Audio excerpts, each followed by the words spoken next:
এই মুহূর্তে দেখো চলে এসেছি আমরা ওল্ড দীঘাতে। আর দীঘার সৌন্দর্য একবার দেখে না, দারুণ ব্যাপার, খুব সুন্দর। আর দেখো অনেক অনেক মানুষ এসছে, আর লাইটিং ফাইটিং পুরো রেডি, ঝাকাস হয়েছে, প্রচুর দোকানদার এসছে। আর সেই সঙ্গে দেখো ভিউটা পরপর দেখে নাও, একটা ভিউটা দেখে নাও, একদম রাতের দীঘা। আর এটা তো সমুদ্র, বোঝা যাচ্ছে দেখো ঢেউটা কেমন লাগছে, লাইট পড়ছে, ঢেউটা কেমন লাগছে দেখো একটু, ঠিক আছে, পুরো জল জল আর জল।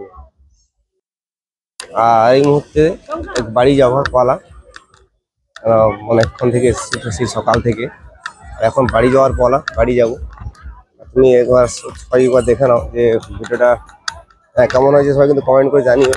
আর সেই সঙ্গে এখানে দেখো বেলুন দোকান, সুপার, কিছু কোনো কথা হবে না, ওয়াও লাগছে পুরো।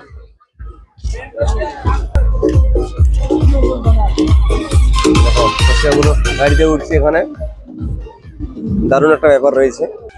এদিকেও কিছু দোকান বসেছে, একটা ব্যাপার দারুণ লাগছে। আর এই মনোরম দৃশ্য এবং মনোরম যে বৈচিত্র্যটা, একটা দারুণ, খুব সুন্দর। দীঘার সন্ধ্যার মুহূর্ত, অনেকবার দীঘা আছি কিন্তু এটা সন্ধ্যা হয় না কোনোদিন। সবাই ভিডিওটা কেমন হয়েছে কমেন্টে জানিও। আর আজকে সকাল থেকে বেরিয়েছিলাম, আগের ভিডিওতে বলেছি, চন্দ্রেশ্বর থেকে বেরিয়ে পুজো দিয়ে তারপর এলাম জগন্নাথ ধাম, জগন্নাথ ধাম থেকে বেরিয়ে এখন এলাম দীঘাতে। আর এখন বাড়ি যাওয়ার পালা, খাওয়ার দাওয়ার দোকান রয়েছে। এই ভিউটা একবার দেখে নাও, সুপার, কোনো কথা হবে না, ঝাক্কাস লাগছে।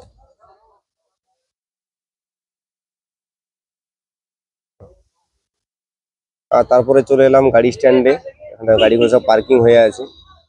আর এখান থেকে আমাদের গাড়ি এই যে দাঁড়িয়ে আছে, বাড়ি যাবো এখন সবাই।